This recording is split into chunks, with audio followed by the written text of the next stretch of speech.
Hello everyone, আশা করছি তোমরা সবাই ভালো আছো, সুস্থ আছো। আমিও অনেকই ভালো আছি। তো আজকে যে টপিক নিয়ে কথা বলবো সেটা তোমরা টাইটেল আর থাম্বনেল দেখেই বুঝেই গেছো। তো চলো বেশি কথা না বলে মেইন টপিকে যাই। আর হ্যাঁ, আমার কথার ধরন বা আমার কথাবার্তায় একটু অসুবিধাও হতে পারে, কারণ আমি যেহেতু নতুন। তো তোমরা প্লিজ একটু মানিয়ে নিও। আর এই রিলেটিভ যদি তোমাদের কোনো প্রশ্ন থেকে থাকে অবশ্যই কমেন্ট করে জানিও, আমি যথাসাধ্য রিপ্লাই দেওয়ার চেষ্টা করব। প্রথমে আমি বলবো ইউটেরাসের সমস্যাটা কি।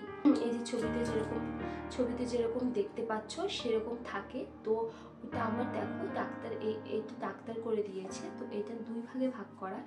আর এই যে এটা দেখতে পাচ্ছ গোল মতো, এটাই কিন্তু আমার বেবি।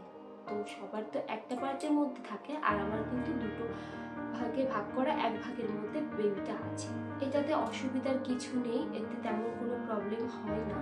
তবে একটা কথা বলে রাখি, ইউটেরাসের সমস্যা থাকলে এটা কোনো সার্জারির মাধ্যমে বা কোনো ওষুধ মেডিসিন নিয়ে কিন্তু এটা ঠিক করা যায় না। এটা জন্মগতভাবে কারো শরীরে থাকে। এটা প্রথম বাচ্চার ক্ষেত্রেও যেরকম প্রবলেম থাকে, দ্বিতীয় বাচ্চার ক্ষেত্রেও সেম প্রবলেম থাকে। তো আমি ফার্স্ট ইউএসজি করানোর পর ডাক্তারের কাছে যাই এবং আমি জানতে পারি যে আমার ইউটেরাসের প্রবলেম আছে। আর এতে কিন্তু বেবির গ্রোথটা তেমন একটা হয় না। বেবির গ্রোথটা স্বাভাবিকের তুলনায় অনেকটা কম থাকে। তবে ম্যাক্সিমাম 2.5 কেজি মতো বাচ্চা হতে পারে, যেটা ডাক্তার আমাকে বলেছে। তবে সেটা মায়ের শরীরের ওপর নির্ভর করে, সে কতটা হেলদি থাকে, কতটা অ্যাক্টিভ থাকে তার উপর সমস্যা হতে পারে কম বেশি।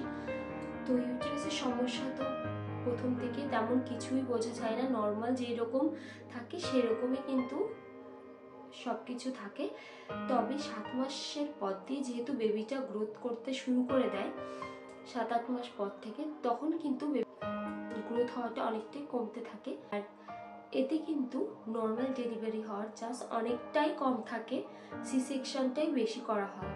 নর্মাল ডেলিভারির ক্ষেত্রে কিন্তু মা ও বাচ্চা দুজনেরই কিন্তু অনেকটা প্রবলেম হয়ে থাকে, অনেকটা রিস্কের ব্যাপার।